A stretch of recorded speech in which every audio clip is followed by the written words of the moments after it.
let's break the mold. Chasing the stories yet untold. Passion ignites like a blazing fire. Knowledge takes us higher, higher. Out of the box where the wild ones play. We see the game in a whole new way.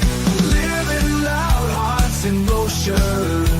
Sports with soul, pure devotion. The field's alive with endless dreams. We're more than stats, we're the in-between. A slam dunk thought, a touchdown mind. Out of the box every time. No limits, no change, no walls to climb. We're rewriting the rules in real time. Out of the box where the wild ones play.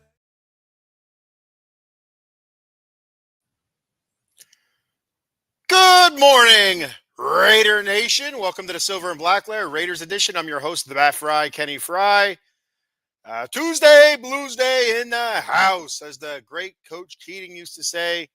Tuesday, Blues Day.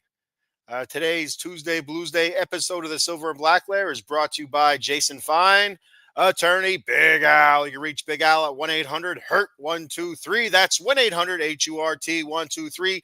Jason Fine specializes in motor vehicle accidents, slip and falls, workman's comp, and personal injury claims. He has 3 office locations conveniently located throughout Pennsylvania and New Jersey.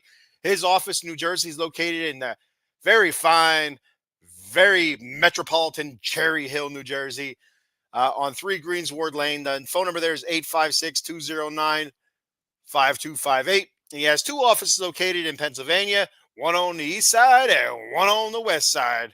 The one on the eastern part of Pennsylvania is in Philly on 1628 JFK Boulevard, Suite 2120. And the phone number there is 267-888-2980. And on the west side of Pennsylvania in Pittsburgh, located at 500 Grand Street, Suite 2900. The phone number there is 412-365-8151. That's Jason Fine, my friend, your friend, everybody's friend, attorney Big Al. Be sure to let Big Al know that you're a part of the Out of the Box Sports family, and he'll hook you up with a great deal. So there you go. All right, let's get this show on the road. Another embarrassing loss for the Raiders, for the Silver and Black, this past Sunday at home against the Browns. We are the Browns now. That's just what it is. I've said it before on the show. I feel like we are the Browns, just destined to continue for decades upon decades of this filth, this wallowing in our own filth here, this debauchery that we call football. It's absolutely awful. I have a hard time seeing an end to it anymore. I really do. Week in and week out, I expect the Raiders to suck ass now, and it pisses me off to no end. I don't even know where to go from there. I mean, it's terrible. It is absolutely disgusting to watch this team. And you know what? Chip Kelly gets fired after the game. We a lot of Raider Nation was clamoring for it, and it happened. Was I happy to see Chip Kelly fired? Sure. Either way, I didn't think he was going to make it through the offseason anyway. To be honest with you, I thought maybe Chip Kelly wanted to be fired, to be honest with you. Maybe he and Pete Carroll weren't seeing eye to eye. Maybe he saw some college opportunities that, maybe he thought were more intriguing than being the offensive coordinator for the Las Vegas Raiders. He wants to be the head guy. Potentially, LSU.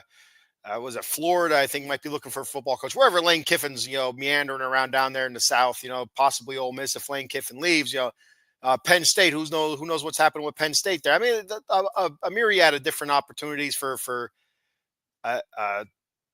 offensive mastermind in college football, Chip Kelly. It obviously does not work in the pros.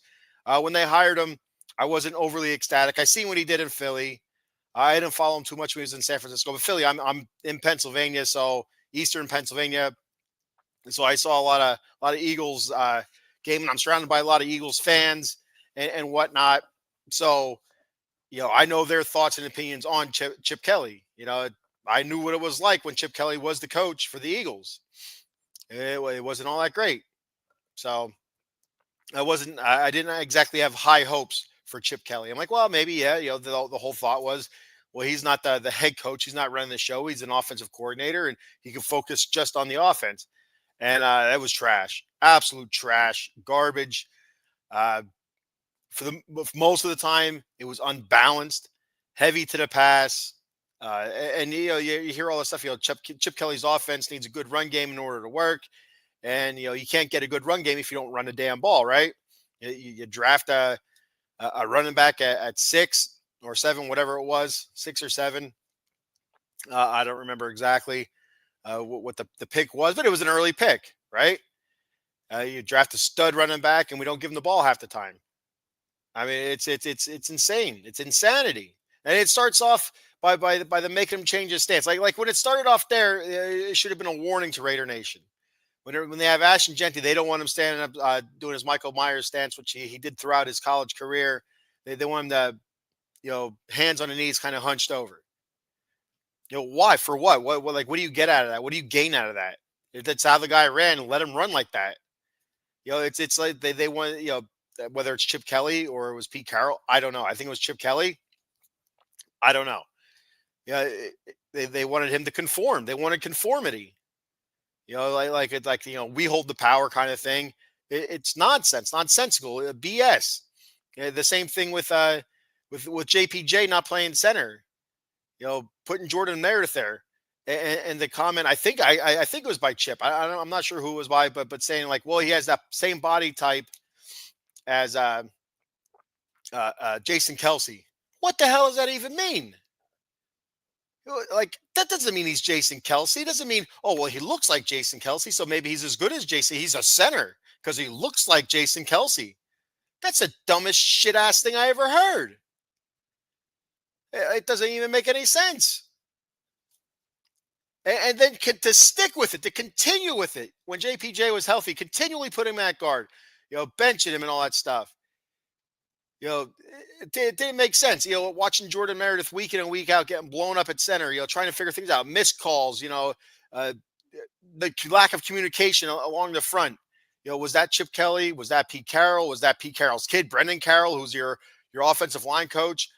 And I'm pretty sure that's something he's never done before. He's never coached before. I mean, this doesn't make sense. It doesn't make sense to me at all. A lot of the moves from the very beginning, and then it rolled right into this freaking game. And last week when they had Putnam, it was like a slap in the face when they had Putnam starting at center and they moved Meredith to guard. What? The week before they had Putnam playing guard and Meredith at center. What? What the hell are we doing? They said they felt like Jordan Meredith gave them the best chance to win at center all year. And then when JPJ's hurt and there's an opportunity for Putnam to get in, there was another injury. I think it might have been Parham went out the same game. So Putnam came in at guard. Then the next week you put Putnam at center. I thought Meredith was the best center on your team. Why would you move him out of that spot? It doesn't make sense. So then you roll into this game again. Putnam at center. Meredith at guard. Putnam gets benched. And they don't move Meredith to center. They put Alex Kappa at center. Alex Kappa! He said he's played center one time in his career for, I think he said, one series in one preseason game. You got to be shitting me. Really? Got a comment here on the old YouTube from Kathy Oster. 6'7", 6'7". You're right. There it is. You caught it. I didn't know if anybody was going to catch it. My little guy, I have a 7-year-old, and he's still pretty well into that 6'7" stuff. My my older kids, my two daughters, you kind of see it starting to fade away, which is awesome. That's good. It's starting to get old quick. But anyway, thanks for checking the show out, Kathy. I appreciate it very much. Thank you for the comment as well. Share it out, to all your friends and neighbors and family too. Gather around Thanksgiving table today. Say, hey, check this out. All right. But anyway, uh, 4141. I don't know what that is. Hopefully that's not a new number thing, like 6-7. Dear Lord. But anyway, so yeah, so they put Kappa, and he hasn't played center. Played center once in one preseason game in his rookie year. How does that even register to put him at center? He's been practicing there lately, all season, all season. You had Meredith there because he gave you the best chance to win, and now JPJ is not available. Kappa's a guard. Oh, let's move Meredith to guard and put Kappa at center. What? What? Kathy says 4141 or 41. I don't know if it's, I guess it's 4141 is a new 6-7. Cripes. That's not good at all. At least 6-7 kind of made sense, because it was one after another. 4-1, 4-1. I don't know. So like it's, spank me in the ass and call me a jealous. I don't understand what the hell's going on. Like who's making these decisions? Who's making these changes on the offensive line and thinking it makes sense? Like even like some moron like myself, a gas bag like myself, can see that it doesn't even make any sense, and it didn't go good at all. I think everybody across the offensive line now, they had at least one penalty, and watching Stone Forsythe getting beaten like a drum by Myles Garrett, oh, that's not a lot of fun. And again, Myles Garrett is all world. I get it. But so some of those sacks, I mean, there was the one sack that he had against Stone Forsythe, and I don't know. I'm not. I played high school football. That's where I'm at. You know what I mean? That's my expertise right there. But watching the technique that Stone Forsythe had on that one sack he gave up, the dude is leaning forward, lunging at Myles Garrett. Myles Garrett just tossed him out of the way. Like he had no center, no a power stance, didn't have a good center gravity there. Like it's like he didn't have a wide base. Just he lunged at him and he got tossed aside like garbage. It was a shit show. It's absolute garbage. Rush coming up the middle, coming from the outside. And you know what? And as much as I don't like Geno Smith, I've never liked Geno Smith. It wasn't all his fault this time. I would say, in my opinion, I'd say I give him a 50-50. I blame Geno Smith 50-50 for the past game this past week. There's a 50-50 blame on Geno here. And if you don't know, you know. If you know, you know. Last week, Geno Smith had this, hilarious comical press conference after the shellacking we took from the Cowboys, where he, oh, blame me for this, blame me for that. Oh, your car breaks down, blame me. If your kids, suck ass at school, blame me, or whatever it was. And then he had a nice little smirk on his face, and he thinks it's funny when the Raiders are getting their asses spanked week in and week out. Offensively, he's getting his ass spanked. He looks ridiculous out there. Looks like he doesn't know what the hell he's doing, and he thinks it's funny. He thinks he can go up there and make jokes or whatever. I can't stand him. I can't stand him. And but this week, just the rush, absolutely insane. But here's where I give him the 50-50. He 50% not his fault. The rush was in his face all game. The other 50%, there were times where he had time and he still took the goddamn sack. What was that? I think I was watching. I don't know what. I think it was NBC or CBS. I don't know who. I think CBS is who carried the game. I was watching on what the hell is it called? FOBU or whatever the hell it is. whatever. Whatever app it is, I have on my phone where you can stream it for free and stuff. It's just you have to keep backing out of it and getting it. It's a pain in the ass, but it is what it is. I do what I do to watch it without costing me an arm and a leg. But anyway, watching watching this, and they go to like, oh, they're showing Geno Smith doesn't have time, and they put a little clock on there, and the one play was up to 5 seconds and he got sacked, and they're like, well, we'll call that a coverage sack. I'm like, no shit, 5 seconds. And they showed another one. It was like I think 3.5, 4 seconds, somewhere around there. It's like that's more than enough time for him to get back and get rid of that ball. But he's not. He's taking the sacks. Fourth downs, 4th and 4s. You can't take the sack at midfield, and he's taking a sack at midfield. Well, it pushes you back further into your own territory. Puts Browns in plus territory. It's complete asinine.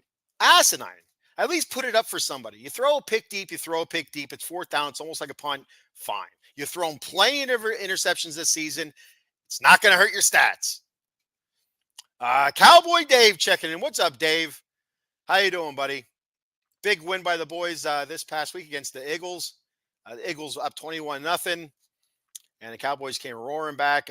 Much improved defense. They look good against the Raiders, but everybody's defense looks good against the Raiders' offense. So there you go.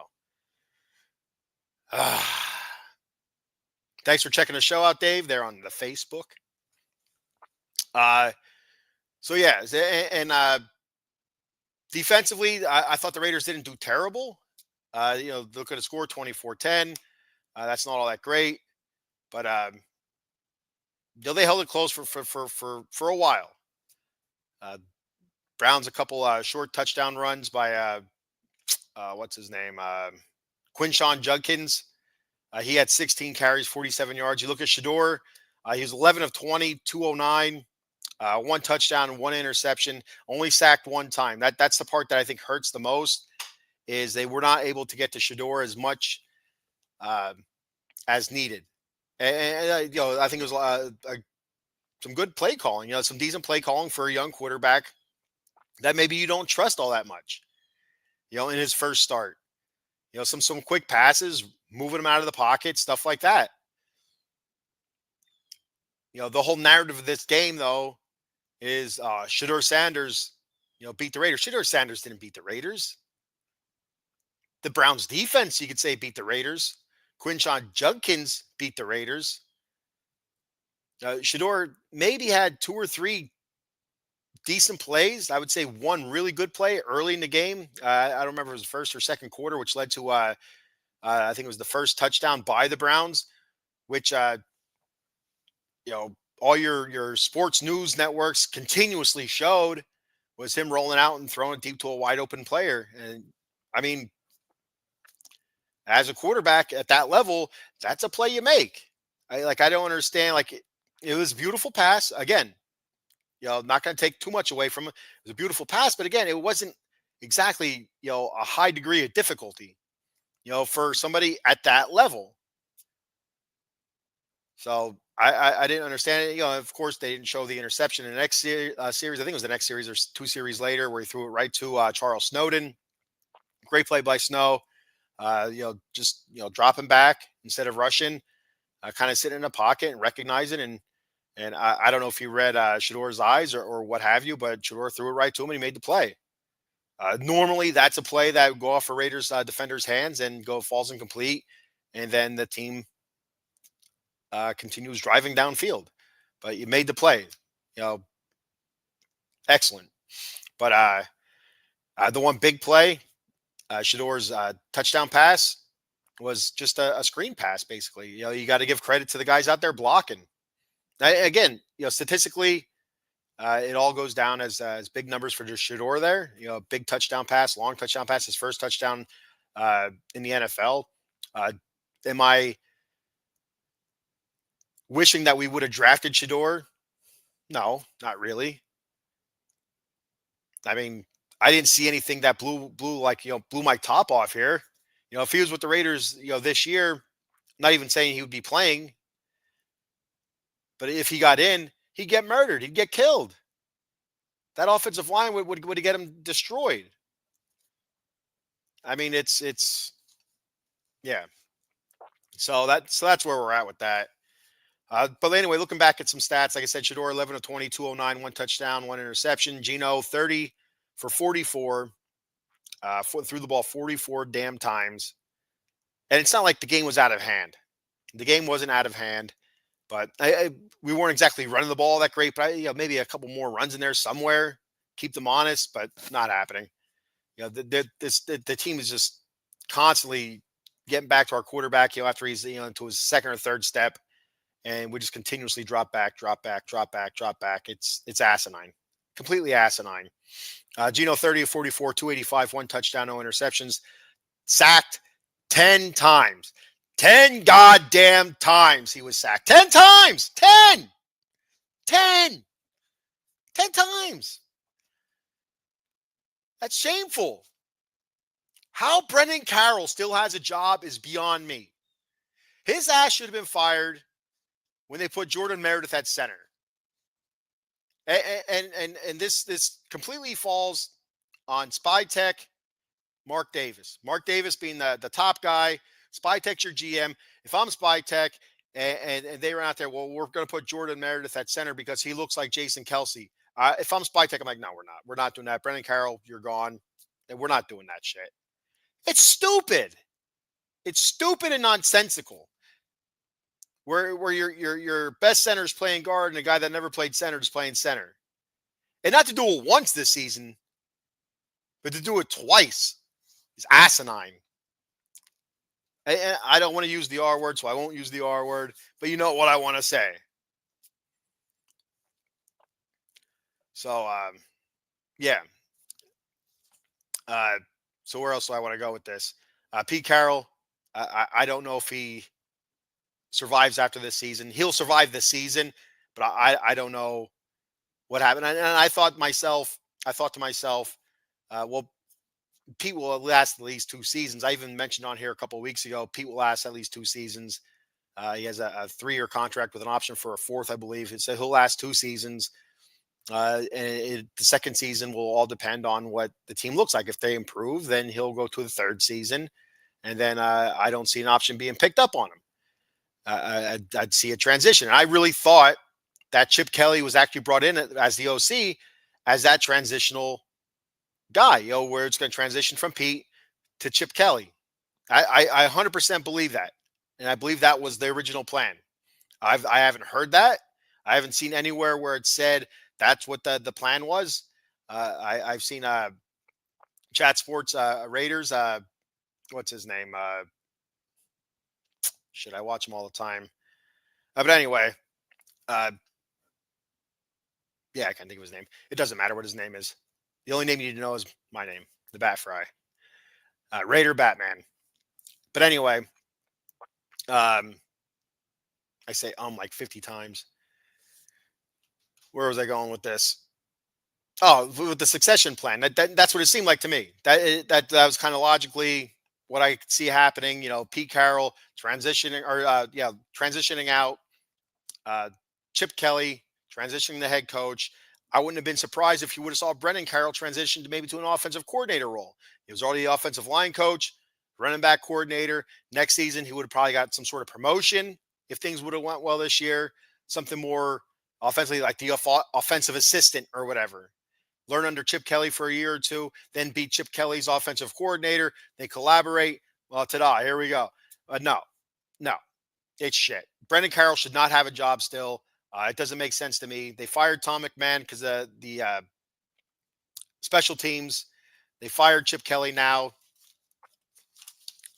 because the offense is just effing terrible. And they also fired Bob Bicknell, the offensive assistant. He should be gone as well. I don't know what the hell he did, but since he's an offensive assistant, he's gone. Anybody related to the offense, play calling, offensive game planning or strategy should be gone.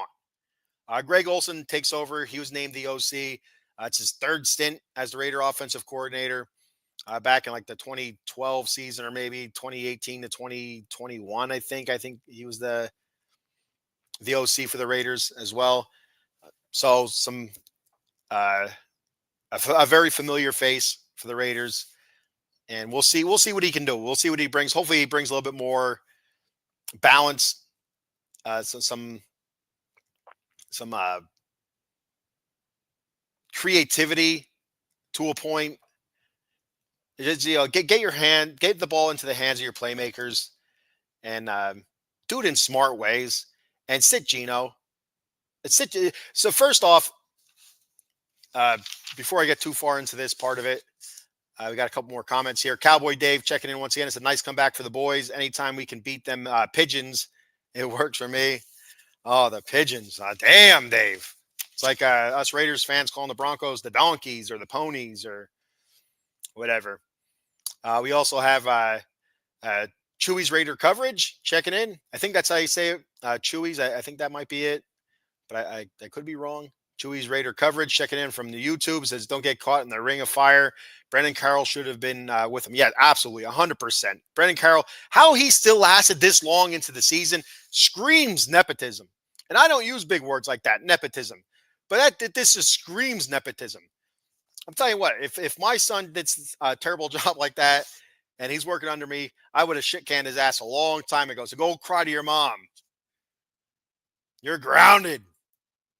But anyway, it doesn't make sense how the lad has made it this far doing what he's doing, playing this game that he's playing. Jordan Meredith at center when your best center is playing guard. Jordan Meredith, I thought, did a very good job last season at guard as well. That's one part that shocks me so much of it. So the biggest part of it is, like, I felt like the Raiders' offensive line started getting to a decent flow last season with JPJ at center and Meredith at guard. It doesn't make sense. And then to bring Kappa in at center. You don't know how bad I want to punch the screen right now. Every time I say to bring Alex Kappa in at center, he sucks at guard. He's not a center. Ah, damn. Oh. Chewy's Raider coverage says, when Daddy's a coach, anything is possible. Absolutely, 100%. That's the only thing that makes sense. Howie still has a job here. Any other team, that lad is gone. He's gone. He's living out of a refrigerator box somewhere. Chewy says, great show. I'm going to drop a sub. Thank you, sir. I appreciate it very much. And if you have a YouTube channel, I will check it out. It says that Chewy's Raider coverage. I'm going to go ahead and see if I can check that out and give you a follow as well. I appreciate it, buddy. So yeah, it doesn't make sense. It doesn't make sense. And it reminds me a lot of Billy Madison. You know, Billy wants to take over the company, and his dad's like, Jesus Christ, he can't do this. And, but he still gets a shot at it. That has to be Pete Carroll. It has to be. Like, if Pete Carroll isn't thinking, what the is this guy doing? What's he doing? If Pete Carroll isn't thinking that at least once this season, the dude is lost. The dude is gone mentally. It had to have crossed his mind. I had to have. I don't know. Was this the 10-step plan, just like Billy Madison had to go through all the grades to take over the company? Was this the plan for Brendan Carroll to start at the offensive line kindergarten and then work his way up to like offensive coordinator, which would be like 10th or 11th grade or whatever, and then he'd graduate, as eventually a head coach years down the road? I don't know if that was the whole thing. Maybe Spytek and Mark Davis sat down and were watching Billy Madison. He's like, it'd be a cool idea. I don't know. Papernick checking in. What's up, Mike? What's up, Pap? Who is the new Raiders OC? Greg Olson, new old OC. It's his third stint as the Raiders offensive coordinator. So we'll see what happens here. I remember him being the Raiders OC, but I have such a poor memory. I feel like he did a decent job when he was the OC, and I think was it under Gruden? I think I don't remember. Was he the OC under Gruden? And then before that, I don't remember. But anyway, it's his third stint as the OC, and if I remember correctly, he did a decent job. Kimberly, hey, Aunt Kim, what's up? Yeah, I'm on. I'm live. Here we go.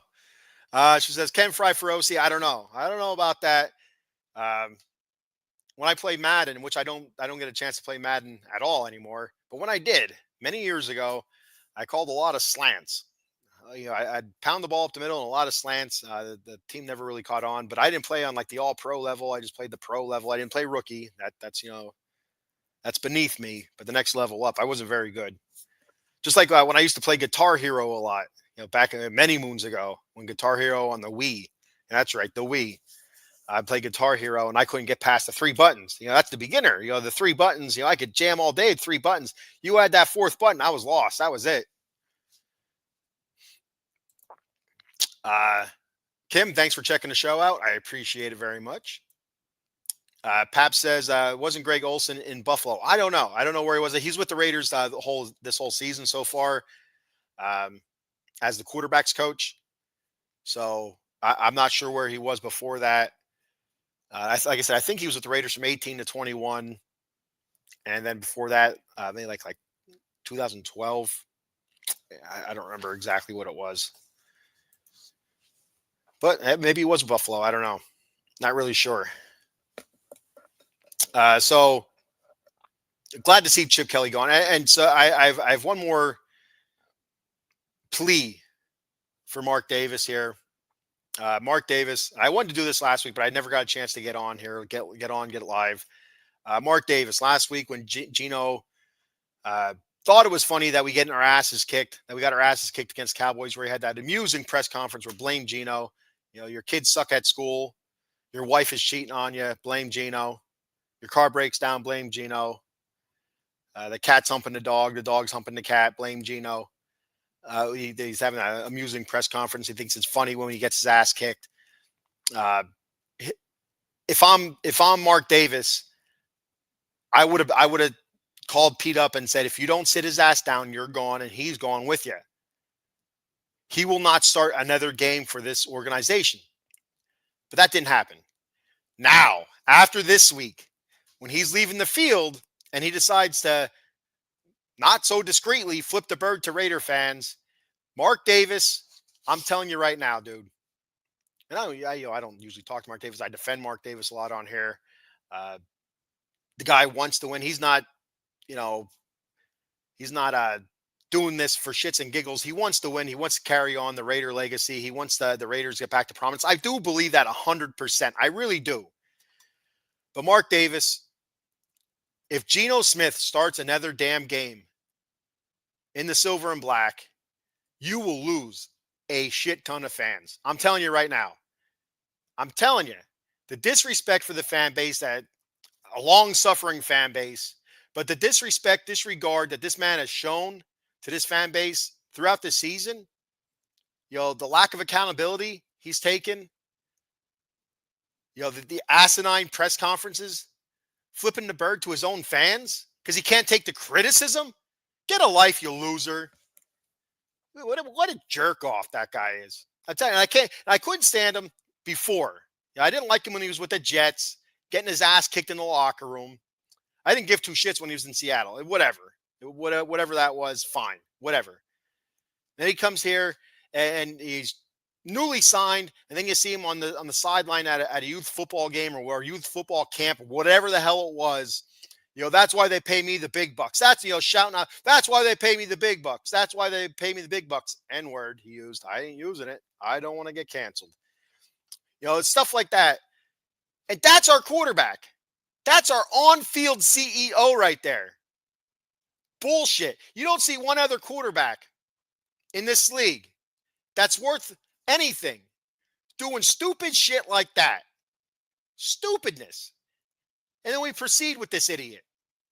And week in and week out, he has regressed. He has shown a lack of accountability.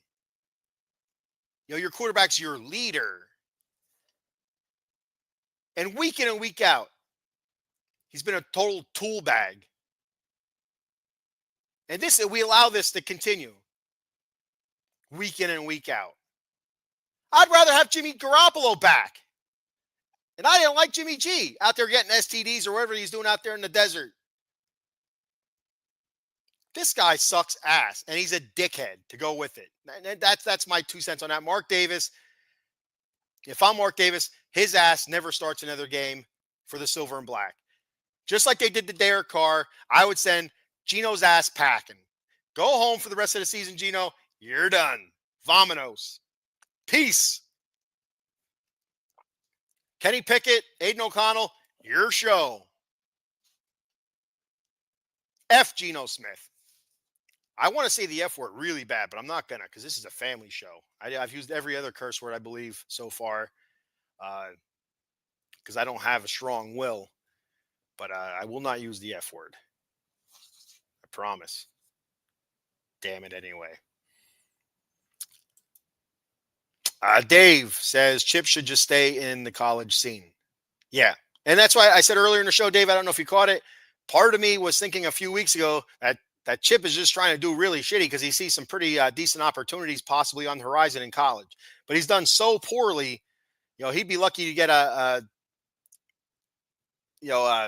job at a Helen Keller School of the Blind or whatever. I don't know. He's done a really, really piss poor job here. Another curse word. Didn't use that one yet.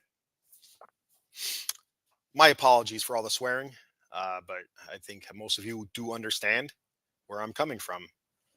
The anger and just the fed up feeling I've had this season.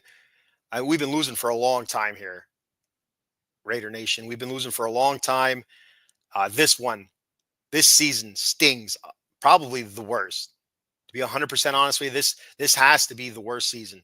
We suffered through Jamarcus Russell, Carson Palmer, Art Shell 2.0, all that stuff.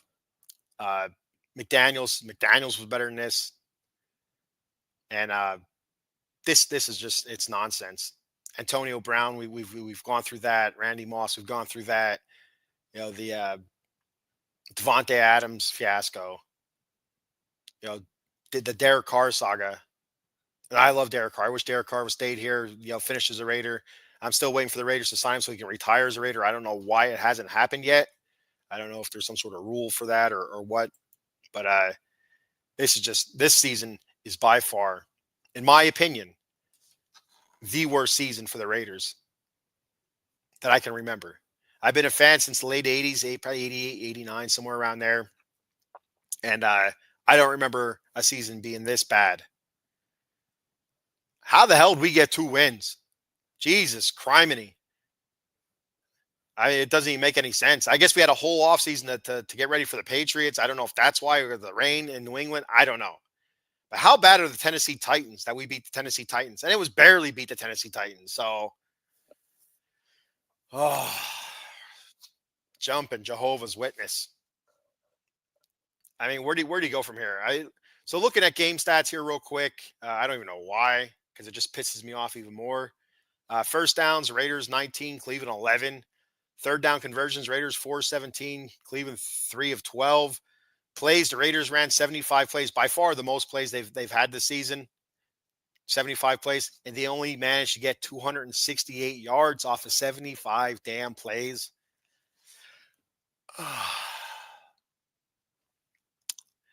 48 plays for the Browns, 270 yards. They had more yards than the Raiders did in total. Both teams had 15 drives. Browns 5.6 yards per play. The Raiders 3.6 yards per play. Passing yards, Raiders 208, Cleveland 206. Yards per pass, Cleveland 9.8, Raiders 3.9. No, that's not rushing attempts. That's passing yards per pass. Yards per pass. That's what I'm trying to say. 3.9. Trash. Rushing. Cleveland 27-64, 2.4 yards per carry. The Raiders 21-60, 2.9 yards per carry. Not good at all. Out of those 21 carries, what was Genti? 17 carries, 50 yards. He had 17 carries. Geno threw the ball 44 times. And it's not like the game was ever really out of hand until late. I mean, and then the special teams again. Let me finish this here real quick. I'm almost done. Penalties, 8. for Cleveland for 77 yards, 13 penalties for the Raiders, 109 yards. Like I said, the offensive line, I think everybody on the offensive line had some sort of infraction, uh, whether it's a holding or an offsides. I think every one of them had a penalty called on them. Uh, Special teams, I think there was 3 or 4 penalties there as well. Defense, a couple penalties. Time of possession goes to the Raiders, 36 minutes, 26 seconds. The Browns, 23 minutes, 34 seconds. Unbelievable. But again, you look back at the special teams, 8 punts for A.J. Cole. A.J. Cole's probably our only Pro Bowler right now. I mean, you could make a case for Max, but there's some other defensive ends that are having outstanding years right now. So it's going to be hard for Max to get any kind of Pro Bowl nod. 5 tackles for loss for Max. The team had 11 total tackles for loss. Pretty. Yeah, that's actually pretty decent. Like I said, I thought the defense played well, well enough to win. But yeah, eight punts by A.J. Cole. There's a long return by the Browns deep in the Raider territory. Tackle made by A.J. Cole. He gets penalized for tripping, so there's another 10, 15-yard, whatever that penalty is. I'm not really sure. Kickoff penalties. Daniel Carlson, I don't know what the hell has happened to this guy, but you can see a clear regression over the last few years. 1 for 2 field goals. I don't remember how long the one that he missed. I think it was like 51 yards. One that he's made plenty of times in the past. So I don't know what's going on with him in the contract year. Like I said, kickoff penalties, punt penalties, punt return penalties. It's ridiculous. Absolutely ridiculous. I don't know. Myles Garrett, he had 3 sacks. He had 4 tackles for loss. Malik Collins, 2.5 sacks. 13 total tackles for loss for the team, for the Browns. They lived in the Raiders' backfield, whether it was a run or it was a pass. They were in the Raiders' backfield. It seemed like every snap. And like I mentioned, I 50% of the blame goes to Geno. 50% of the blame does not go to Geno. But still, there was times where he had plenty of time to get rid of the ball, and he just held and held and held and got sacked. Getting sacked on 4th downs, inexcusable. It's 4th freaking down. You have to give one of your guys a chance, an opportunity. You have to. I don't know where else to go with it. I don't. I'm defeated. I know most Raider Nation's defeated. These colors will never change. That's 100% truth. I'm spitting the truth right now. These colors will never change. These colors will never run. It'll always be silver and black till the day I die. But it sucks right now. It sucks ass. So yeah. Trey Tucker, 3 catches, 28 yards, 10 targets though. At least they try to get Trey Tucker the ball, but Geno missed him multiple times overthrew him. Then Trey Tucker, I feel like there was the one play he might have ran the wrong route or didn't take a sharper angle on the one route Geno thought he was going to take. I feel like maybe that one wasn't on Geno, but I don't know for sure. I'm not a wide receiver in the NFL. I don't know. But yeah, and like there was that one sequence where I think the one drive where they tried getting the ball at least 5 times, and they had him. They had him a couple times in the end zone, and then Geno just straight up missed him. Got time, had the time to throw the ball, had the time to step into the throw, and missed him. You can't do that. The amount of money that man's making, you can't do that. What does he care? What does he care? Just flips you the bird discreetly too. That's my favorite. He kind of sticks his hand up to his chest. I'm not going to show you on here. Kind of sticks his hand up to his chest, kind of like he's a like he's a freaking 5-year-old trying to get away with something, trying to hide something, and he flips the Raider fans the bird. It's like, really, dude? Ah, man. I'm telling you, he starts next week. I'm going to be super pissed again. Forever Raider fan here. I'm not going to say, well, I'm going to stop following this season or whatever. I'm not, that's not who I am, but I'm going to be pissed. I'll be pissed. Any other, this is my final point here. My final ramble, whatever you want to call it. Any other team in this situation, sitting at at that before the end of that game, sitting at 2-8, having the amount of quarterback problems they've had when that game was going the way it was going, I could tell you probably 90% of the teams in that situation would have sat their starter to get the backup in just to see if they can get a spark. Just see a spark. You bring Kenny Pickett in. This is the other thing that pisses me off about Pete. Now I'm getting all ramped up again. I'm getting ramped up again. Here we go. This is the other thing that pisses me off about Pete Carroll is his his compete philosophy. Compete. We're going to compete. We're going to compete. We're competing for this, competing for that. And Geno Smith's not competing for his job. Why? Why is that? Kenny Pickett came in one series the first time this season, many games ago. I don't know, when Geno got hurt in the game and fumbled the snap. Yeah, that sucks. But guess what? He came in, because quarterback got hurt. You always see it. Quarterback's off to the side, taking snaps from the center. Kenny Pickett's there, taking the snaps. So yeah, dropped the first one. How many? I've watched football for a long time, and I'll tell you, it's probably a high percentage. I'm not talking like more than 50%, but there's a decent percentage of quarterbacks that go in cold. Backup quarterbacks that go in cold. They do the whole taking the snaps from the center and still go in and fumble that first snap. It happens. You have adrenaline going. You're amped up. You weren't expecting to be in there yet. Like you have a million things going through your mind. You're going in cold. You fumble the first snap. Fine. And Pete Carroll made this huge thing about it. Yeah, he goes in there and he fumbles the first freaking snap. But not one word about Geno and his interceptions. Not one word about Geno taking those fourth down sacks. Not one word about Geno this, that, or the other. Not one damn word. I don't understand the blind loyalty Pete Carroll has to Geno. Does Geno Smith have photos or videos of Pete Carroll doing something, unbecoming of a gentleman? I don't know. I don't know. There has to be something like that. Was Pete Carroll caught in some sort of scandalous position? That's why Geno's still starting. That's why he won't go out there and say Geno needs to do this better. Geno needs to do that better. Geno needs to compete for his job. Maybe. Yep, maybe. I don't know. That's where my mind went.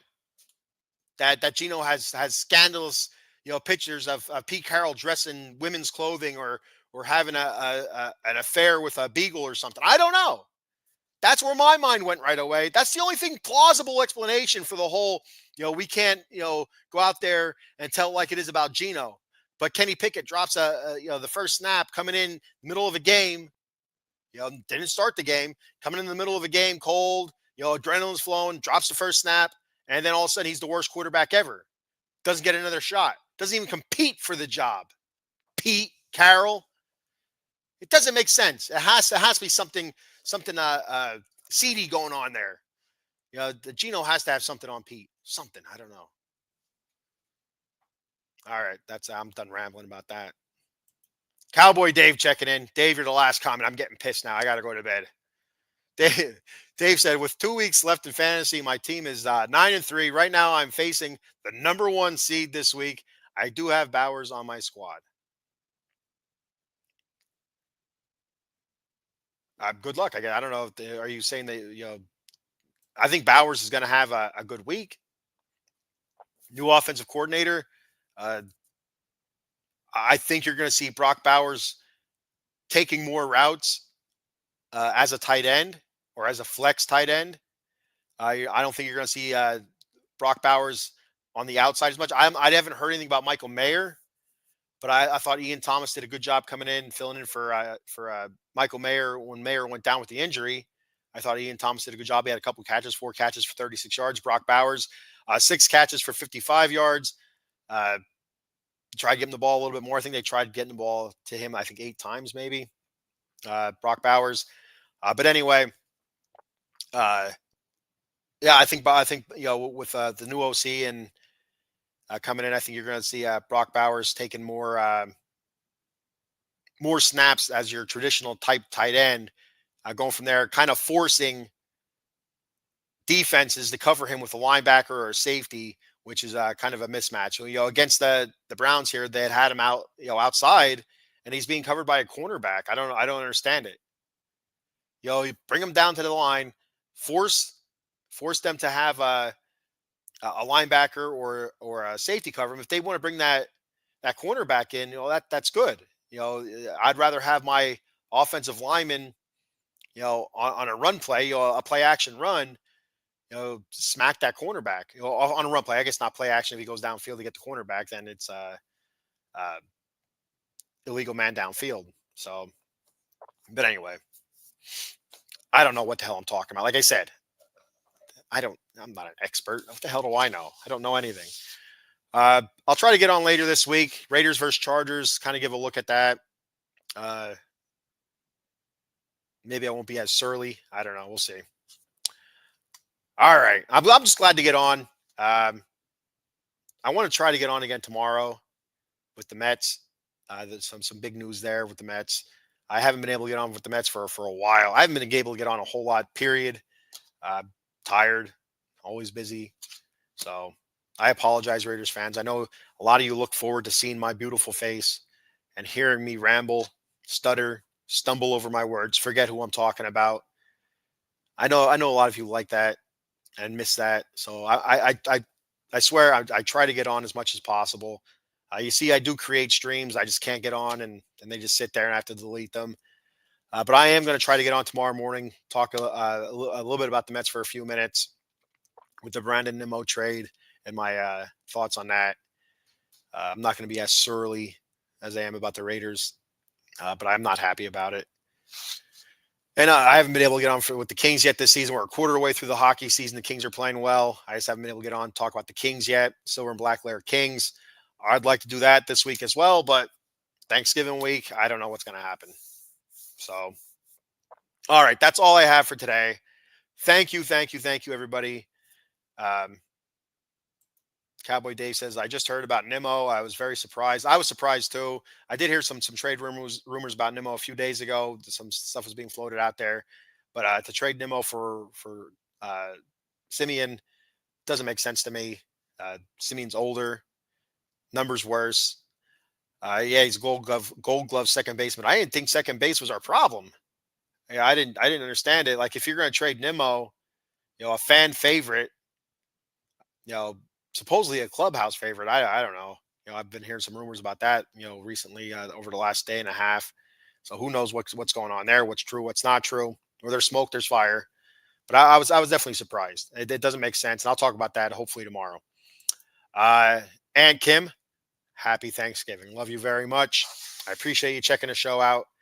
Whoever, if I get on, if I don't get on, whoever checks my shows out, whoever doesn't check my shows out, that's fine. Happy Thanksgiving to all of you. I'm thankful for you all. Thankful for Out of the Box Sports.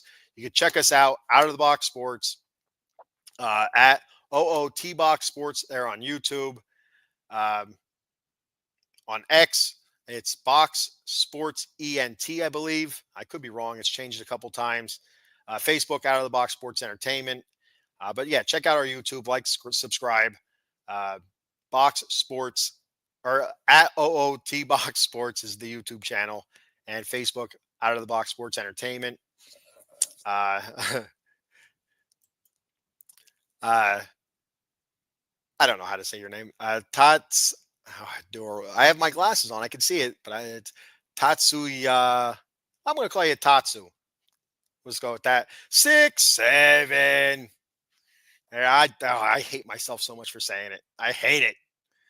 Oh, is this no? Is this Yoshi? We'll see. Well, if I get on for the Mets tomorrow, we'll see if you're on tomorrow. Then I'll know who it is. Yoshinobu, my boy. All right. Thank you, everybody, for checking the show out. I appreciate it. I will talk to you all later. And happy Thanksgiving. Enjoy each other. You only get one life. Enjoy Thanksgiving. Love each other. Don't hold grudges.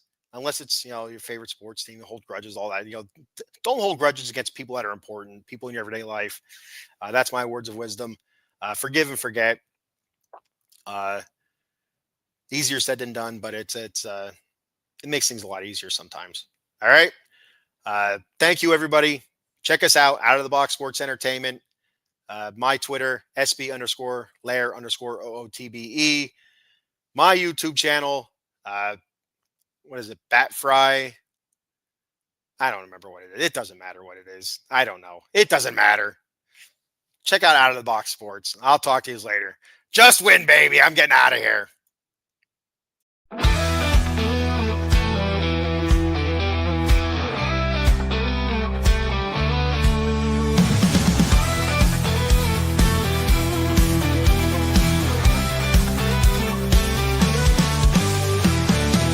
Game strong, let's break the mold. Chasing the stories yet unfold. Passion ignites like a blazing fire. Knowledge takes us higher, higher. Out of the box where the wild ones play. We see the game in a whole new way. Living loud, hearts in motion. Sports with soul filled with devotion. The field's alive with endless dreams. We're more than stats, we're the